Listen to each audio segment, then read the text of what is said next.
বৌদি, ও বৌদি, আসুন আসুন মহারানী, এতদিন পর মনে বললো। কি যে বলো বৌদি, আমি এবার মহারানী।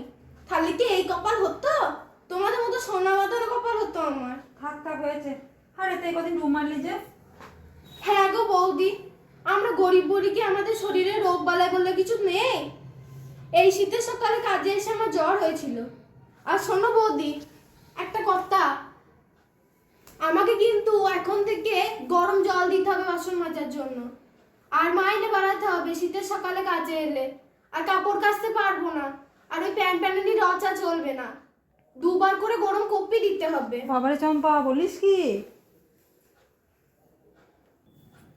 আর শোনো, সামনে রবিবার বিয়ে বাড়ি যাব, তাই ছুটি লাগবে। ফেসবুকে আমার সব আপডেট পেয়ে যাবে।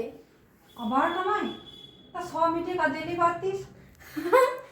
তা কিন্তু মন্দ বলনি। হে ভগবান, এ কার পাল্লায় পড়েছি। এবার কাজগুলো সেরে আমায় উদ্ধার করুন। দুদণ্ড জিরুটাও দেয় না। তুমি কি আর কাজ না?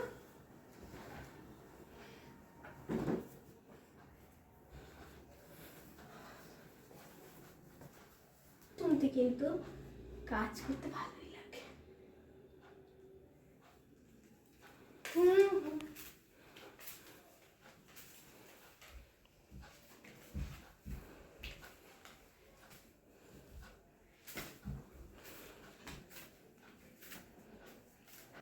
বাবা বৌদির ক্রিম একটু নিচে দেখি।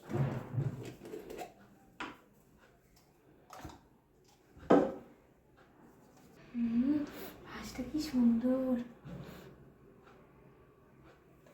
সে চম্পাকলিকে দেখতেও তো ভালো, কত ফর্সা লাগছে।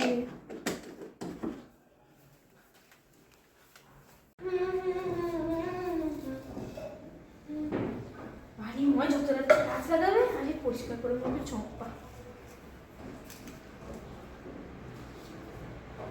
ও বৌদি, এটা কি গাছ গো? কোনটা? ও ওইটা সিঙ্গনিয়া রে। কি সিঙ্গারা? এ কি সব নাম বাপু। ও চম্পা, একটু বক বন্ধ করে নিয়ে কাজ কর।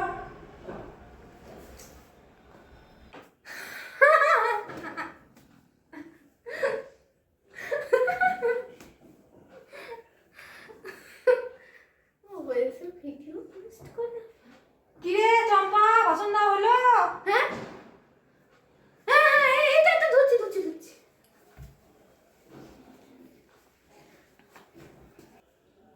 জানো জানো, আসার সময় কি দেখলাম?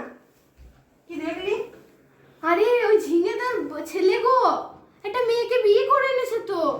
বাড়ির সামনে কত লোক জড়ো হয়ে গেছে। ঝিঙেদার বউ তো মেয়ে আর ছেলে আর বৌমাকে তো বাড়ির ভেতর ঢুকতেই দিচ্ছে না। ওইটাই তো দেখছিলাম আমি। আরো কিছুক্ষণ দেখার ইচ্ছা হচ্ছিল, শুধু কাজে আসতে হবে বলে চলে এলাম। আবার অন্যের কথা নিয়ে বললি চম্পা, নিজের কাজ কর। তোমাকে আপন ভাবি বলেই তো এই কথাগুলো বললি গো। ও বৌদি, শোনো শোনো, আমার মাথায় একটা ভালো প্ল্যান আছে। কি রে? পিকনিক করবে? আমি সব কাজ করে দেবো। আর এমন রান্না করবো না, পুরো হাত চেটে খাবে। একবার রান্না করেছিলাম, তখন থেকে তো সবাই আমাকে ডাকে রান্না করার জন্য। তাই বুঝি? তা কি কি রান্না করবি শুনি। এতক্ষণে পুরো তুমি আমার একটা মনের মতো কথা বললে। ওই তো ধরো, টিফিনে লুচি আর আলুর দম। আলুর দমটা তুমি যা রাঁধো না, পুরো জিভে লেগে থাকে। তাহলে তুমি আলুর দমটা রেঁধো বেশ, লুচিটাও তুমি ভেজো, আমি বেলে দেবো। রক্ষে করো, একদিন পিকনিকে গিয়েও আমি হেসে ফেলতে পারবো না। তাহলে আমাদের ওই পাকা রাঁধুনি তো আছে, ঢেঁড়স, ওকে একটু বললে দিও। বেশ, দেখছি। আর একখান কথা আছে বৌদি। কি রে? একটা সানগ্লাসের না আমার অনেক দিনকার শখ। সানগ্লাস পরবো, নায়িকাদের মতো ছবি তুলবো। তো বলছি বৌদি, কটা টাকা দেবে? সানগ্লাস কিনতাম, পিকনিকে পরে যেতাম। বেশ, সেসব পরে দেখা যাবে, যা কাজগুলো এখন ছেড়ে নে। আমার নাম চম্পা, ছুটিও আদায় করে নিলাম, সানগ্লাসও আদায় করবো।